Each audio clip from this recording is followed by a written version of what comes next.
Today on The Author's Edge, I'm thrilled to welcome Bobbie Carlton. She's an absolute powerhouse who speaks extensively and passionately about public speaking and how it can be a driving force behind career growth and business success. She's an entertaining, tell it like it is speaker and event host, and an advocate for creating diverse and inclusive stages. She's also the founder of Innovation Women, of which I'm a member. Innovation Women is a speaker visibility bureau. She's been featured everywhere: CBS News, the Wall Street Journal, the Boston Globe, USA Today, and she's spoken at the United Nations. Today, in this episode, because I record the intro after the interview, I want to point out that we're diving into authorship and public speaking and how they go hand in hand. How having a book can open doors to bigger stages, to compensation if you've never been compensated for speaking, or higher compensation, and the challenges that women face in the speaking world, when you'll hear her share some stats that are alarming and we can all do something about, which starts by taking action ourselves. I think you're going to love her practical advice and her no-nonsense style. So let's get started with Bobbie Carlton. I'm so glad we're doing this finally, and that I finally launched this podcast so I can do it. That's nice. Bobbie, you're just one of my favorite. I want to call you like one of my influencers, like one of my influencing mentors, even though I don't know you that well and I'm a member of your membership. I really value you. So thank you for being here. Whatever. You're welcome. It's not really a compliment. I'm just saying these are the things that are true for me. So let's get into it. Bobbie, you often talk about how public speaking can be a game changer for career growth. For authors specifically, how does being a speaker complement their role as a writer? Oh my goodness. I mean, number one, authorship and speaking go hand in hand. You get authors who are like, I must go and do my public speaking to move my book. And then you get speakers who are like, I must become an author. So often those things go walking together all over the place. So if you are an author, public speaking is probably the number one way for you to connect directly with your audience. Okay, maybe the book is first, but you want to be out there talking to your audience. And even if it's something that you are looking at authorship, you should be talking to your potential audience up front. And every time you are on stage, you are probably impacting book sales. People say, I want to know more. I cannot tell you the number of times that I've gotten off stage and people are like, do you have a book? Do you have a podcast? How can I subscribe? I'm like, here's my newsletter. It's just not quite as satisfying as, here, plunk down 25 bucks for my book. Right. They want to take a little piece of your genius with them because they are invested in the moment. And the worst thing I see people do is, oh, you can go to my website. So you're giving them homework so that you can do this other thing. So now there are 2 levels of homework. No. Just walk away with the book. Right. That's perfect. When you want some candy, you want it right then. You don't want to have to go through 2 steps to get what you want. If someone is having an impulse toward your genius, don't make them jump through hoops, right? Yep. You want to be the candy at the checkout counter. Exactly. And you are. Now, we know that authorship gives speakers more credibility. Can you explain how having a book can open doors for more speaking opportunities or even higher compensation? Absolutely. And I was about to say there are 2 aspects of this, and one of them is compensation. So let's start there because everybody always likes to start with the money. Yes. Money, money, money. Money, money, money. All right. Money and authorship, money and speaking. First off, understand half of all event managers have no budget whatsoever for speakers. Okay? Hard truth. Full of good news. Yep, I am. 42% only pay some speakers. They're paying the keynotes, they're paying the people who are doing workshops, and they've got discretionary funds. So, very small percentage of event managers are paying all or most of their speakers. What does this mean for you? Sometimes you've got to get creative. You've got to have a business model for your speaking. You have to figure out how you are being compensated for the time and the energy and the value that you bring as a speaker. Having a book, being an author, gives you many, many more options. For example, an event manager may tell you, I have no budget whatsoever for speakers. Come for the visibility. But you say, I've got a book. You have a budget for swag, gift bags, coffee breaks. You could use that money and put a book in every gift bag. You could put a book on every seat. You could sell the book along with your tickets. Like, there are so many different options for So speaker many. conversation. A book is so much more fulfilling for a swag bag than another eyeglass cleaner. Please. I have 3 on my desk right now, and they're everywhere. They're They are everywhere. everywhere. I mean, I was going to grab one and shake it at you, but I won't. I mean, seriously. And they just never go away because you think, like, well, I am going to use it someday. Absolutely. But I'm not. I'm not. It's not Oh, like I wait. sit on my, I have more. yeah, so many. We don't need Give them a more of that. book. Give them a book. We don't need another bookmark. We need the book. Right. Well, we want something we can use today.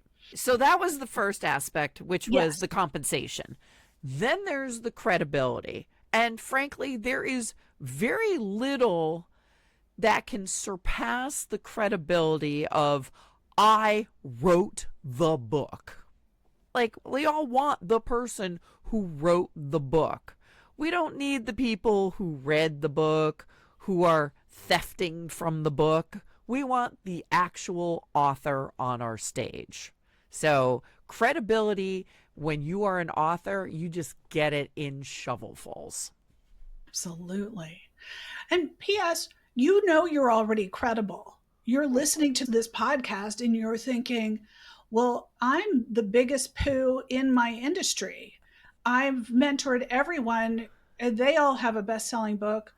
Why do I need to have that? I'm the expert. Well, the thing is, they've made the decision to market themselves as the expert, and you are still toiling, being their mentor. Toiling in obscurity. Yes, you are standing in the shadows and happy to do it, but you do have to take the step forward to say, I'm going to go bigger, because you know that you've outgrown the shadows. And there's a huge amount of credibility that comes from public speaking. When you are on stage, people think you've been vetted. People think that you know more than they do because you're on stage. You have been vetted. You have been vetted sometimes. Well, it's not a favor. But when you are on stage, I want to point out something. Often when you are on stage, you are elevated above the audience, literally. And yes, I know the meaning of the word. You are taller than they are. They are literally looking up to you. There's a psychological impact to that. You look at somebody and ta-da, they were on stage above you. That is awesome for your credibility. So think about it that way. Right, right. And one effort, one gig leads to the next gig. Speaking begets speaking. The more Correct. speaking you do, the more speaking you will do. Yeah. How can authors strategically leverage their book to land these high profile speaking gigs like TEDx events or international stages? I know you've spoken at the United Nations. So I'm not just an author, though. Let's you're be a clear about that. badass. Yes, your badassery has no bounds. So how can authors leverage their book to get those high profile speaking gigs? Yeah. And a lot of times we think about books as the £1 calling card. Like these are, bar none, the top of the line pitch for you as a speaker. And I'm thinking back to a company that I worked with in the 90s, big enterprise software company. And one day, a little box appears on my desk from the CEO of the company, and it is Jeffrey Moore's Crossing the Chasm. And all of the senior executives in the company are reading this book. And Jeffrey Moore is going to be coming in to consult with the company. And oh, look at that. Now he is a keynote speaker for our user conference. So you see how these things snowball. Somebody gets the book, they love your ideas, and then all of a sudden there is consulting and speaking that comes along with that. You can be pitching those opportunities as well. Here's my book. Everybody on your team can read the book, and then we talk about me coming in to hold a workshop and for me to speak at your conference. So, Right. these things all come in a straight line. Right. I think that a lot of people who know that they're meant to write a book, and a lot of the people I work with, they feel like, is this going to be worth it? And I think what they're really asking is, am I going to make my money back from hiring someone to help me with the writing or working with me to package the book proposal or to even launch the book, to reach out to the right agents. And they think that the is it worth it is the advance they get from the publisher. But it's not. In fact, that's not how authors who aren't J.K. Rowling make money. Correct. Most books sell for less than $40,000, and that is given to you over four payments, usually across 2 years. So, doing the math, that's not great. You can't live on that. But Yep. it's what the book opens up as a compensation opportunity for you. And you have to be in charge of that. Yeah, I mean, that same payment structure that you just talked about could be a couple of speeches, it Correct. could be a couple of workshops. And when people write books, the payroll doesn't stop when the book is out the door, it doesn't stop when you are selling the book. It's so much more that comes from the credibility of being an author. Right. Speaking gigs are often perceived as unpaid or underpaid. Can you demystify the different ways Sure. that speakers earn money through speaking engagements? You gave a few, but let's break it down. Yep. And I often tell people that we don't just vault up onto stages as keynote speakers. You need to have the right message, you need to have the big ideas, you need to be offering more than the audience can get if they run off to Google and do a single search. So you have to have your own big ideas to offer to that audience. And you also have to be a good deliverer of that information and that message. And that all takes practice. That's one of the reasons that when people are like, don't take any non paid speaking gigs, I'm like, you know what? Cool your jets. People need to actually do a good job before they earn the right to earn as speakers. Mm. And, a lot of people wait too long to get onto the stages. They're more advanced in their career. They think that only C-level executives get on stage, and they're speaking at every different level. When I first started Innovation Women, which is my speaker platform, I started it with the first project that we did was a panel of young women who could talk to college students about how they got their first job. And two of them were still in their first job. And one of them had just graduated a year before. And they yet still offered great information to college students who hadn't yet been through that process. So, speaking opportunities at all levels, you need to work up to paid opportunities. And a lot of times, when we're thinking about public speaking and getting compensated, I always say getting compensated, not getting paid, because there are different forms of compensation. When you are a speaker who is getting paid by the organizers, which is, I think, what a lot of people think about, that's only one way. When you are that kind of a speaker, you often come to the table with some basic tools. Number one, you have a speaker sizzle reel or video of you knocking it out of the park and doing a fantastic job on stage. People need to see that you are good at what you do. You need to have a speaker one sheet or collateral that an event manager can use when they are considering speakers. You need to have a fantastic speaker biography, which is filled with those credibility points. Things like, I've spoken at the UN. I have spoken next to Glynn Washington from NPR's Snap Judgment. Like, these are things that I've done that add credibility to my speaker biography.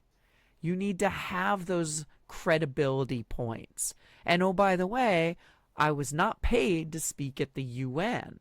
I was invited to speak at the UN, and I didn't stop to say, how much are you paying me? Because I know that that little data point can be money in my pocket in the future. So you need these basic tools, you need the experience, you need the big ideas, and a value-added thing that you can do is be an author, where you have that credibility from being an author. These are all things that drive the potential for paid public speaking gigs.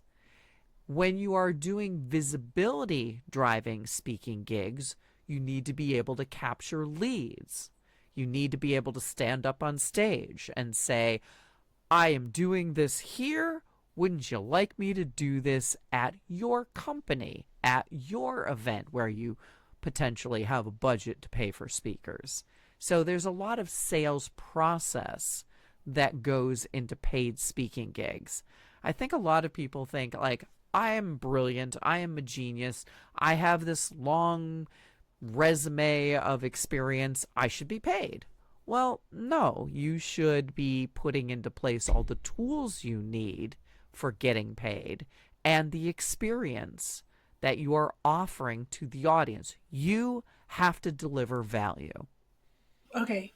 That That was a was lot. amazing. That was first of all, that was amazing, because this is exactly what you help people understand in Innovation Women. So let's just introduce that, because I'm a member and I'm so happy that Kate Donovan, who's the host of the podcast Fried, it's the Burnout podcast, said to me, you have to join Innovation Women. Bobbie Carlton is a genius. And I was like, I will do whatever Kate says. So you can send her a Kate note. is brilliant. Love Yes, Kate. Kate is brilliant. And we will link to Innovation Women and to Kate Donovan's podcast in the show notes. So let's break this down. There are a few basics that you guide people through when they join Innovation Women. And again, I'll put the membership link in the show notes. But say more about, you briefly said it's a visibility membership, but let's break it down. Yeah, so Introduce us exactly. okay, the idea here, and by the way, I've been on this kick for 10 years. Saw the problem way before that, finally had the gumption to do something about it. And what Innovation. is the problem? Yes, the problem is what I call male, pale, and stale. The same four old white guys over and over again on stage. Women don't get that same opportunity. 2/3 of all conference speakers are men. Leaves women out of all these career and business enhancing opportunities. We need to have more women on stage so that we are not being mind brainwashed into thinking that the only leaders, the only experts are older white men. And when I say male, pale, and stale, the stale aspect, people are going, oh, that's cute. She's talking about old. Not necessarily. What I'm talking about is generally the same people over and over and over again. If you go to multiple conferences for a particular industry, you will often see the same people on stage and hear the same perspectives and the same stories. It's like, enough already. We Don't have you seen sometimes Bob. wonder? I sometimes wonder, did they go to summer camp together? They seem like they're really old friends. Were you in the scouts? Or on the same BU hockey team. Sure. Yeah. So when we are talking about the problem that we're solving, it's really gender equity on stage. But the outcomes that come from that are what I'm really focused on. It's like, I have a hidden agenda. I want to see pay equity. I want to see more women on boards. I want to see more women in the C-suite. I want to see more funding for women-founded companies. You know, less than 3% of all venture capital goes to women-founded companies. 3%. I think some of the latest numbers are something like 0.9%. It's crazy. And part of this is women don't have that same level of visibility. How can you invest in something if you don't know it exists? So we need to get women on stage to kind of cure a whole bunch of societal ills. Women need this opportunity to get on stage. And when I talk about getting on stage, it can be webinars, it can be podcasts, it can be conferences and events, big ones, little ones. I don't care. Speaking opportunities give you that visibility that helps drive career and business opportunities. So that's what we need to do. Innovation Women is a platform.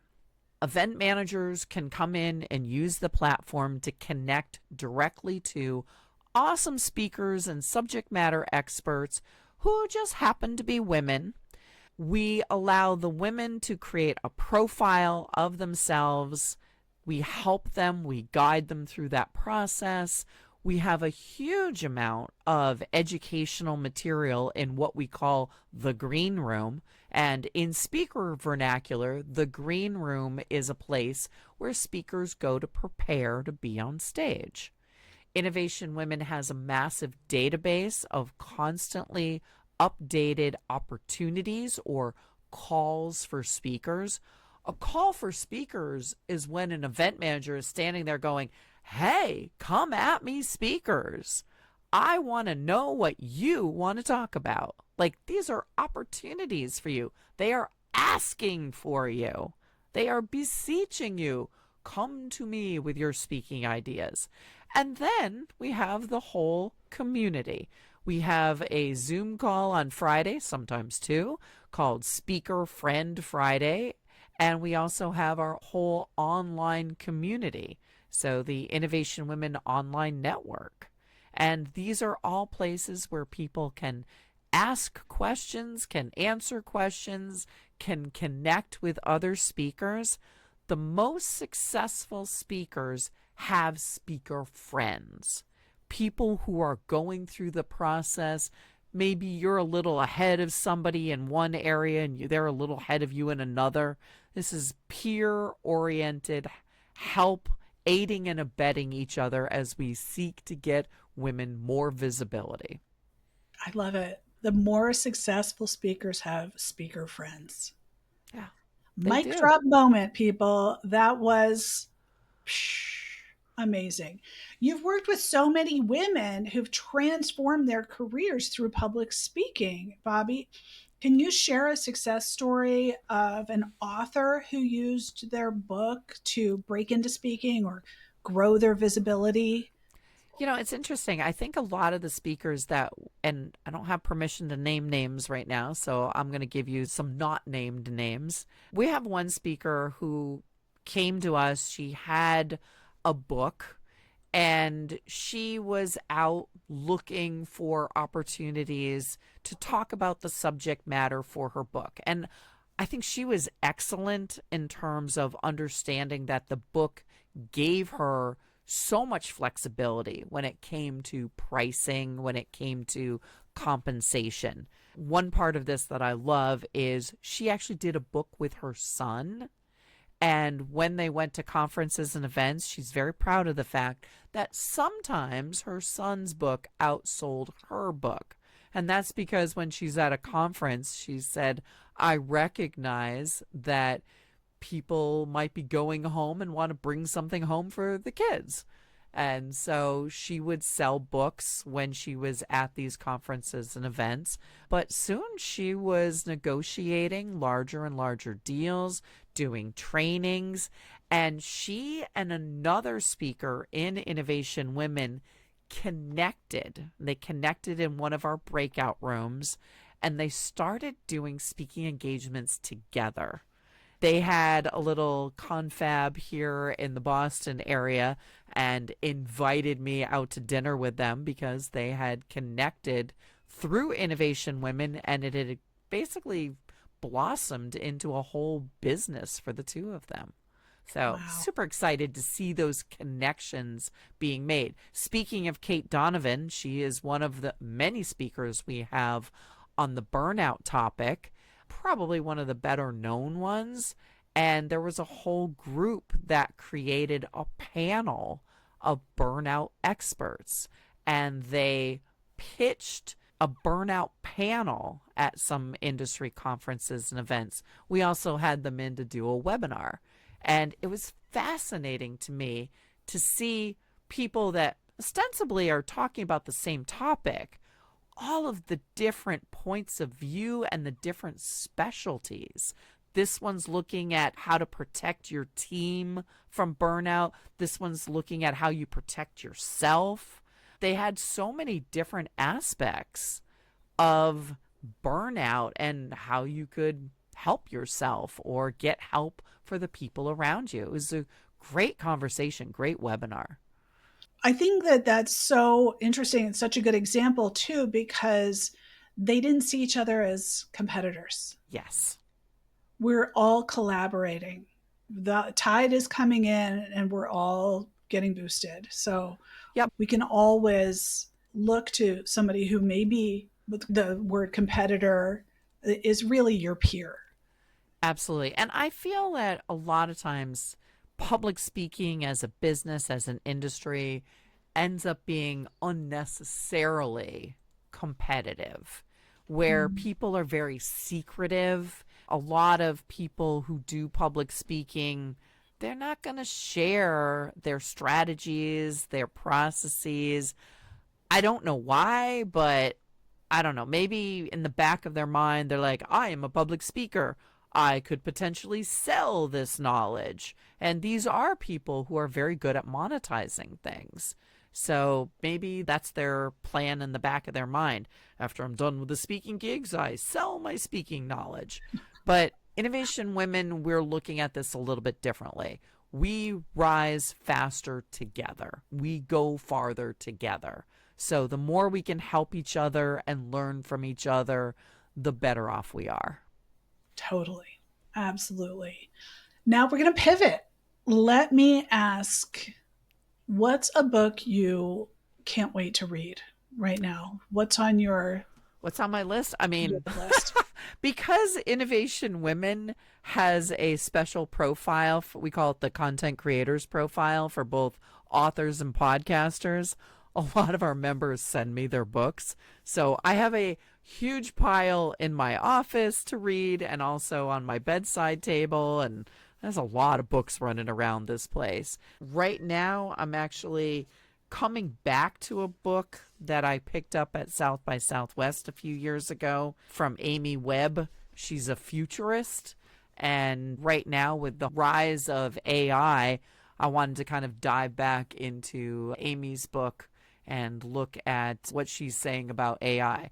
We're doing an event in a couple weeks here in the Boston area, AI powered women. You know, one kind of side effect of the fact that there are fewer women on stages is there tend to be fewer women at conferences. And sometimes that means we're not exposed to the latest thinking. And that means we tend to be a little bit behind the eight ball on technology use and such. So that's one of the reasons that this particular conference is so important. It's really hoping that we help women get up to speed on the use of AI in their businesses. Awesome. I'm going to include that in the show notes. This is great. I don't think that was on my radar, but now it's going to be. Okay, before we call our chat complete, what's one thing you want to leave people with? Mm-hmm. I mean, I always do come back to we don't get started with public speaking soon enough. We do have a lot of women in Innovation Women who are like, I should have done this a decade ago, 2 decades ago. So get started with public speaking earlier rather than later. Think about the impact of all of the content that you've created, not just your books. And oh, by the way, any content that you create could be fodder for your next book. But I do think that speaking and authorship go hand in hand, and we need to think through how we do both of those things strategically so that they become sustainable efforts for us. Yes. And the first step is join Innovation Women, right? I mean, the annual membership is less than $200, and it's just a gimme. Yeah. Yeah. I mean, I know there are a lot of people out there selling memberships to speaking clubs and everything like that for quite literally tens of thousands of dollars. When I started Innovation Women, one of my first, this is my goal, this is my strategy, this is how I'm going to make this happen. I've put in place, like, I don't want the price tag to be a barrier for anybody, but I do want to make sure that people have skin in the game so they use the tool that they are paying for. Before I started Innovation Women, I'd actually started 2 previous companies, and I've worked with startups for several decades. And I know that, a lot of times people are like, it's free. I'm like, you know what? People don't value free. They don't. Absolutely don't value free. And I did a free thing. I helped launch 1,500 new products that got more than $4 billion in funding, of Wow. which I got a big old zero. And that work was very much a passion project. 11 years, 135 events. But people didn't value it because they didn't pay for it. We were driving between 2 and 3 million views a month through our social media amplification program, and people would look down their noses at what was a grassroots initiated event because they weren't paying for it. So, Yeah. third company, learned my lesson, no more free ride. Yep. Equal. Same here. That's why the podcast is free. But I had a free Facebook community. I closed it because people don't show up for free. They don't engage Yep. in free. Now I have a low cost membership that you can join for a month or the whole year. It's called the Next Chapter. I'll put it in the show notes. And it's for women who want to catapult toward what's next for them. They are a speaker, they know they need to be an author, or they're an author and they want their book to get to the right publisher, the right agent, or to launch in the right way. You have to bring those people together. And you're right, that we rise together. Yes, very much so. Thank you so much, Bobbie Carlton. You are amazing. I appreciate you so much. I will see you on Friday at the Speaker Friends Fridays. Looking forward to it.